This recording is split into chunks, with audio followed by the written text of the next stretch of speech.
जो परमात्मा को याद करेगा वही आबाद रहेगा, और जो परमात्मा को भूल जाएगा वो बर्बाद हो जाएगा।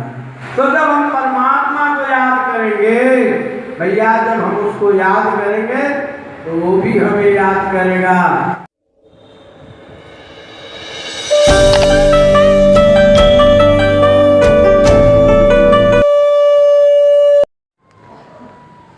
Good morning my all friends. जय श्री राम दोस्तों, मित्रों, भक्तों एवं संतों। आज का वीडियो बहुत ही महत्वपूर्ण है। मैं एक श्रीमद् भागवत कथा के प्रसंग में हूँ,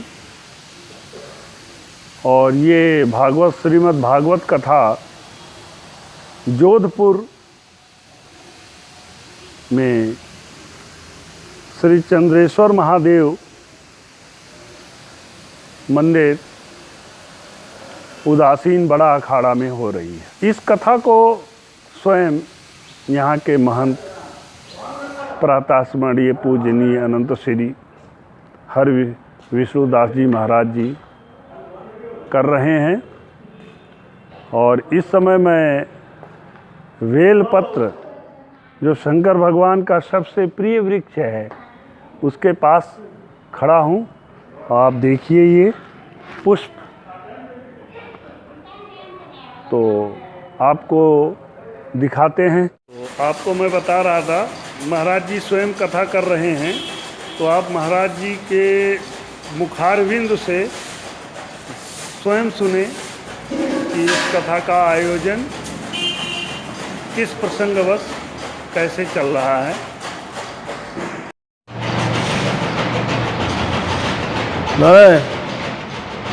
श्री चंद्रेश्वर महादेव उदासीन आश्रम के भूतपूर्व महंत बाबा रामदास जी महाराज के वर्षी के उपलक्ष्य में श्रीमद् भागवत ज्ञान यज्ञ का आयोजन रखा गया, जो समाज के कल्याणार्थ, समाज के उद्धारार्थ भक्ति ज्ञान वैराग्य के सहित यहाँ पर उसका विवेचन किया जाता है। जो लोगों को कहा जाता है भक्ति मार्ग पर चलकर अपने जीवन को धन्य बनाएं।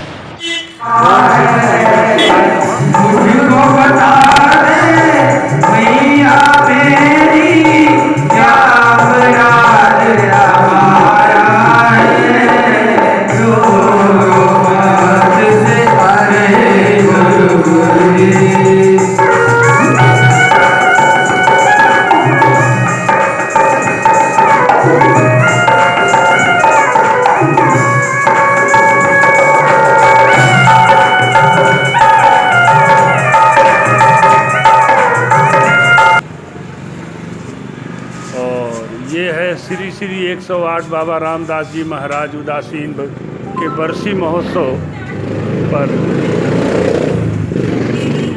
कथा का आयोजन चल रहा है।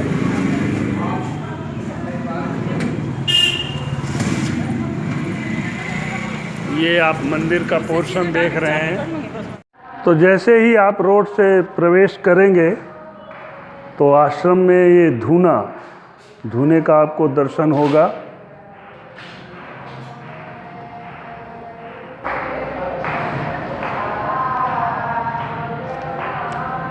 और ये धूना मंदिर के ही पोर्शन में है।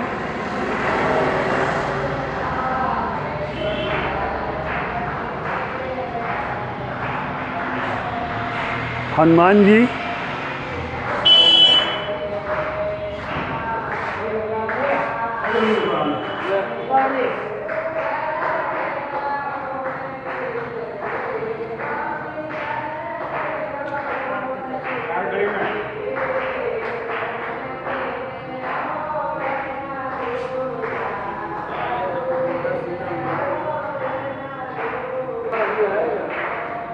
और उसके बाद ये महाराज जी की गद्दी, और इस कथा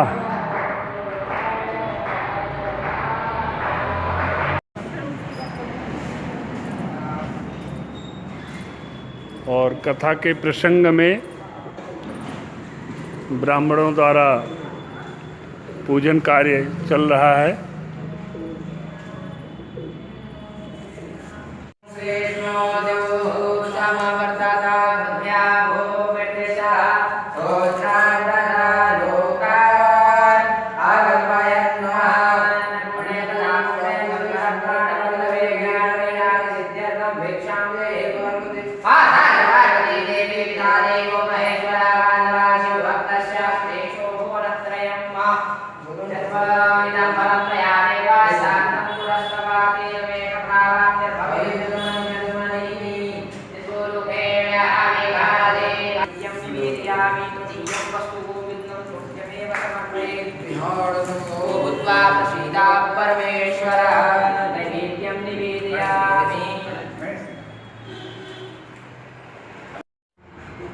जोधपुर श्री चंद्रेश्वर महादेव मंदिर, उदासीन बड़ा अखाड़ा, महंत प्रातः स्मरणीय सम्मानीय पूजनीय श्री श्री अनंत श्री हर विष्णुदास जी महाराज जी हैं, जिसकी आप गौशाला देख रहे हैं।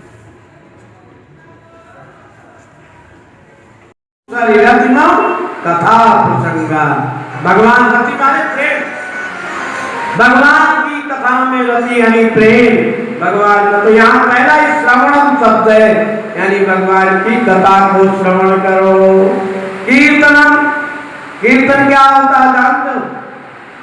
जब हम अकेले में एकांत में बैठ करके जोर जोर से भगवान का नाम का उच्चारण करते हैं तो उसे कहते हैं कीर्तन। और संकीर्तन यानी जब सामूहिक पूरा परिवार 100, 200, 50, 10, 20 लोग बैठ करके भगवान के नाम का उच्चारण करते हैं उसको कहते हैं संकीर्तन। तो यहाँ 9 प्रकार की भक्ति बताई। पहली भक्ति श्रवणम, दूसरी भक्ति है कीर्तनम, तीसरी भक्ति है विष्णु स्मरणम, यानी स्मरणम माने याद करना, भगवान के नाम को रटन करना, भगवान को याद करना। देखो भाई, अब याद वाली बात है, अगर हम भगवान को स्मरण नहीं करेंगे, याद नहीं करेंगे तो किसी कवि ने कहा है याद है सो आबाद है, भूल गया सो बर्बाद है। यानी इसका अर्थ यही है, जो परमात्मा को याद करेगा वही आबाद रहेगा, और जो परमात्मा को भूल जाएगा वो बर्बाद हो जाएगा। यानी यहाँ देखो वैज्ञानिक तत्व भी छिपा है इसमें, इस भक्ति में। क्या किसी का बेटा, किसी का पति अगर बंबई कमाने गया है और उसकी माँ या उसकी घरवाली अकेले में एकांत में बैठ करके जब उसको याद करती है तो उसको क्या होता है, वहां बंबई में रहने वाले को हिचकी आती है। और जब हिचकी आती तो क्या कहता है कि कोई मुझे याद कर रहा है। तो जब हम परमात्मा को याद करेंगे भैया, जब हम उसको याद करेंगे तो वो भी हमें याद करेगा, और जब हम उसको याद नहीं करेंगे तो वो भी हमें याद नहीं करेगा। कबीरदास जी महाराज कहते हैं, क्या कहते हैं? कबीर ये मन लालची, ये कबीरदास जी कहते हैं ये मन कैसा है? कबीरा ये मन लालची समझे नहीं गंवार, और भजन करन को आलती और भोजन को होशियार। यानी ये मन ऐसा आलसी होता है। भगवान देखो, एक बात तो ये है, अनुभव है, तो गप मार लो सारा रात, गपोड़ी गप मार के बैठो, टाइम पास हो जाएगा। टेलीविजन में बैठो, टाइम पास सारी रात, कोई नौटंकी रामलीला फिल्म हाथ में बैठ जाएगा, सारी रात जागरण कर लेगा। अगर उसको माला लेकर बैठ जाए तो 1-2 माला शायद तो नाम लेगा, उसको नींद जरूर आएगी। ये पक्का अनुभव है। फिर वो नींद में ऐसी मस्ती की नींद आए, समाधि लग जाएगी, तो खबर ही नहीं रहेगा मैं काम। यानी भजन करण को आलसी, भोजन को होशियार। इस प्रकार कबीरदास जी ने कहा स्मरणम, भगवान का स्मरण करना, पाद सेवनम।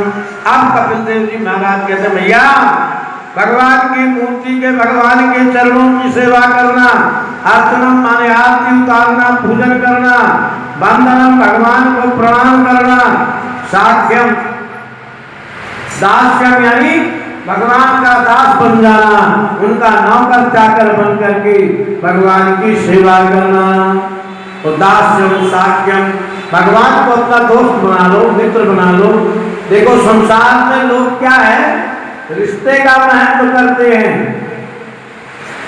यानी इस शरीर के अंदर शरीर बनाना कौन? परमात्मा। माँ के पेट के अंदर 9 महीने में आंख नाक कान पैर बनाकर उसने तैयार किया, परंतु उस भगवान को फिर हम याद नहीं करते हैं।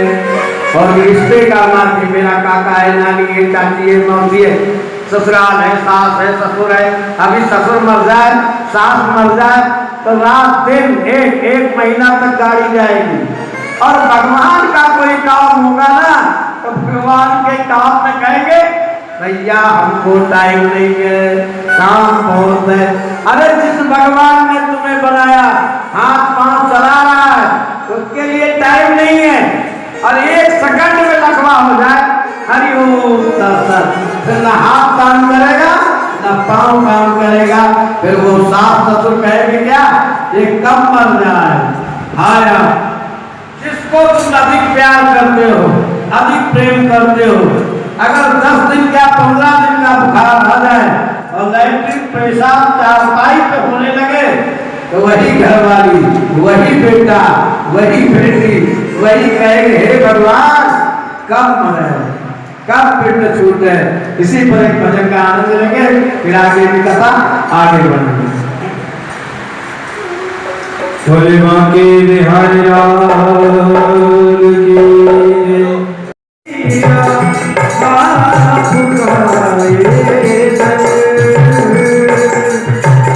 कबूल जग में जी रहा हूँ मैं उठा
प्यार से तूने सवारा हो इस जीवन के एक पल को प्यार से तूने सवारा।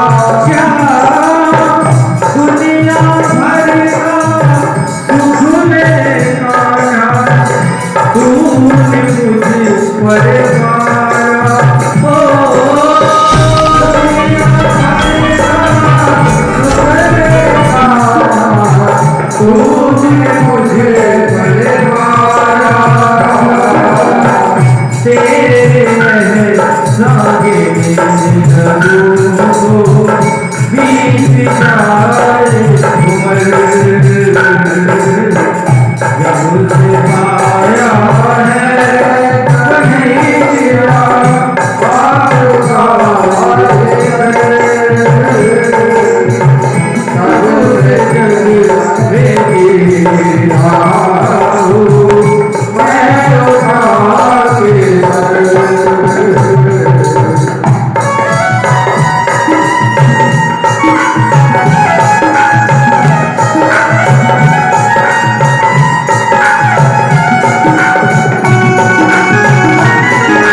जब से तुमने थाम रखी है मिथिला की ये कलाई,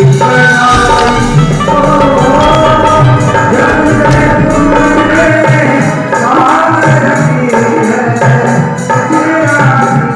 की ये कलाई, जब से तुमने थाम रखी है मिथिला की ये कलाई, आने से पहला सफाए सोची है कठिनाई हो, आने से पहले सोचती है कठिनाई, उसी के दिल को क्या कर जाए जिसका तो दिल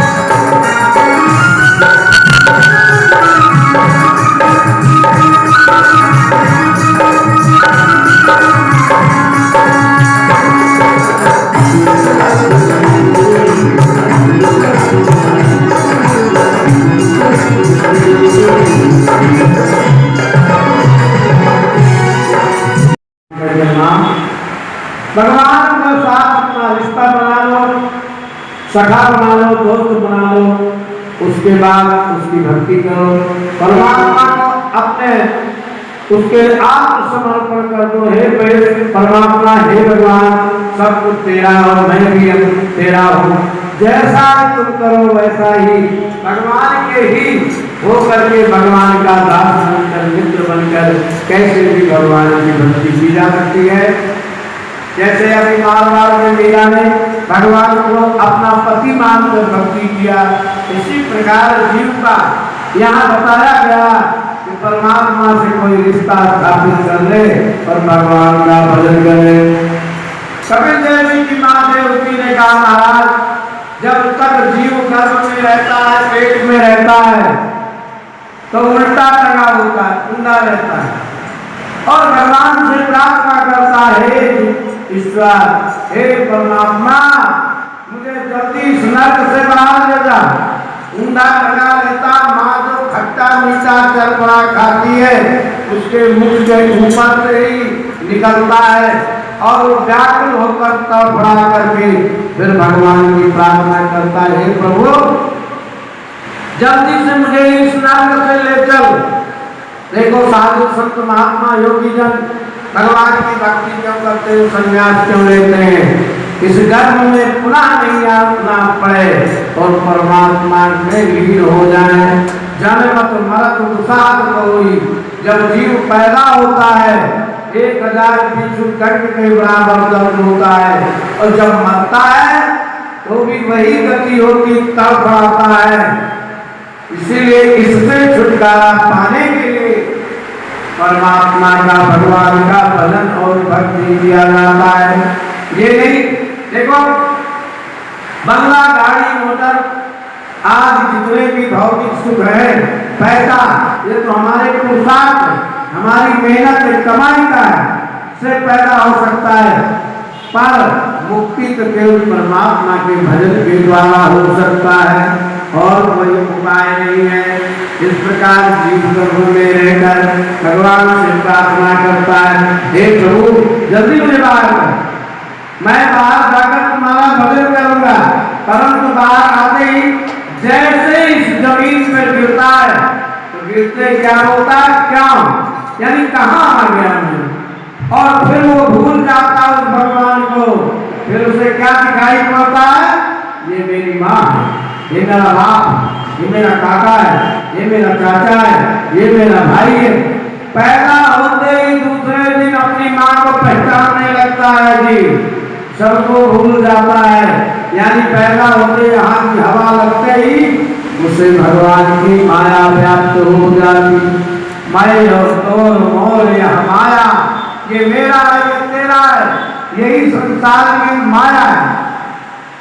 इस प्रकार महाराज कपिल देव जी अपनी मां को भक्ति, फिर सकाम निष्काम कर्म का यहाँ उपदेश करते हैं। यानी कोई न इच्छा रख करके भगवान का भजन करो, यानी पर अपना कर्तव्य निर्वाह करो, उसमें जो है फल की इच्छा। देखो भाई, खेत में हमने बीज बोया बाजरे का, अब कब तैयार होगा, बड़ा होगा, कब हिटियां आएंगी, कब कटेगा, उसके में कितनी बाधा है, फिर दाना निकल कर धान घर में कब आएगा, ये तो ईश्वर के हाथ में है। तुमने बीज बो दिया खेत में, बड़ा हुआ, मेघ नहीं हुआ, सूख जाएगा। उसके बाद अगर बड़ा हुआ, आंधी आया तो गिर जाएगी। उसके बाद फिर अगर तैयार हुआ, थ्रेशर से कटिंग भी हो गई और अच्छी बरसात हो गई, तो सारा बाजरा काला हो जाएगा। घर पहुंचने में बड़ी बाधा है, पर अपना काम तो नहीं छोड़ा जाएगा, चाहे कितनी बड़ी बाधा हो जाए, पर परमात्मा का भजन नहीं छोड़ना चाहिए। कपिल देव जी महाराज इस प्रकार अपनी माँ को उपदेश दे करके प्रस्थान कर देते हैं, और देव की माँ भी वहीं पर कुछ समय रहने के बाद अपने शरीर का अंत कर देती है। इस प्रकार वो तीर्थयात्री भी गुजरात प्रांत में है, जिसका नाम है सिद्धपुर, यानी सिद्धा नाम कपिल, सिद्धों में कपिल मुनि महाराज का नाम आता है। और कपिल मुनि का जन्म कहाँ हुआ, सिद्धपुर, यानी पालनपुर से जब हम आगे चलते हैं गुजरात को, तो सिद्धपुर एक स्टेशन आता है, वहाँ ही कपिल देव जी महाराज का जन्म हुआ। अब इधर सुखदेव जी महाराज राजा परीक्षित से कहते, महाराज आपने तो ये सब वर्णन किया करदम जी महाराज की कन्याओं का वंश, अब मनु जी महाराज की जो कन्याएं हैं उनके विषय में, मनु जी वंश का आपने आदि जितने अवतार हुए हैं विस्तार से कथा बताने की कृपा करें। महाराज जी से पूछते हैं, वैसे तो संतों के आश्रम में परमात्मा से जुड़ने के रास्ते बताए जाते हैं, भक्ति, ज्ञान, योग और भी बहुत से मार्ग अपने होते हैं, संतों की अपनी खोज होती है, जिससे वो पब्लिक को ये बताते हैं कि कैसे वो माया जाल से मुक्त होकर परमात्मा का भजन करें और अपने जीवन का कल्याण करें। तो ये प्रायः संतों के द्वारा पब्लिक को बताया जाता है। तो संतों के आश्रम में इससे संबंधित कार्यक्रम चलते रहते हैं। तो हम महाराज जी से स्वयं ये जानने का प्रयास करते हैं कि महाराज जी यहाँ पे कौन किस तरह से जो है समाज को दिशा निर्देश करते हैं आश्रम के माध्यम से। तो महाराज जी स्वयं बता रहे हैं, आप इनके मुखारबिंदु से सुनिए। आश्रम में भक्ति, ज्ञान, योग के द्वारा मानव समाज को परमात्मा से जुड़ने के लिए प्रयास करते हैं। साधु संत महात्मा आते हैं, समय समय पर ये कार्यक्रम सब आयोजन किए जाते हैं। आश्रम में परमार्थ सेवा, गौ सेवा, साधु संतों की सेवा आदि सब क्रियाएँ चलती रहती है। इसके साथ ही भक्ति मार्ग विशेष परमात्मा से मिलने का साधन भागवत कथा, रामायण आदि के द्वारा परमात्मा से मिलने का साधन बताया जाता है, और योग आदि का भी यहाँ पर सिखाया जाता है। महाराज जी सभी विषयों पे दिशा निर्देश देते हैं। जो भी इस विषय पे जानने की इच्छा रखें, योग के विषय में, योगासनों के विषय में, प्राणायाम के विषय में, भक्ति के विषय में, ज्ञान के विषय में। अब जैसे इस समय श्रीमद् भागवत कथा चल रही है, तो ये एक पब्लिक को, समाज को शिक्षित करने का एक माध्यम है। तो इसी तरह से आश्रम में हमेशा प्रतिदिन सुबह से शाम तक परमात्मा के भजन संबंधी कार्यक्रम चलते रहते हैं और यहाँ पर सबकी, गरीब की, ब्राह्मण की, साधु संत की, गौ सेवा इत्यादि सभी सेवाएं यहाँ चलती रहती हैं। हाँ, और आप यहाँ महाराज जी से जुड़ के, आश्रम से जुड़कर मेरा विनम्र निवेदन है कि निश्चित ही आपको अपने जीवन में एक उचित समुचित कल्याणदायी रास्ता प्राप्त होगा। तो जय श्री राम। फिर मिलेंगे अगले वीडियो में, तब तक के लिए जय।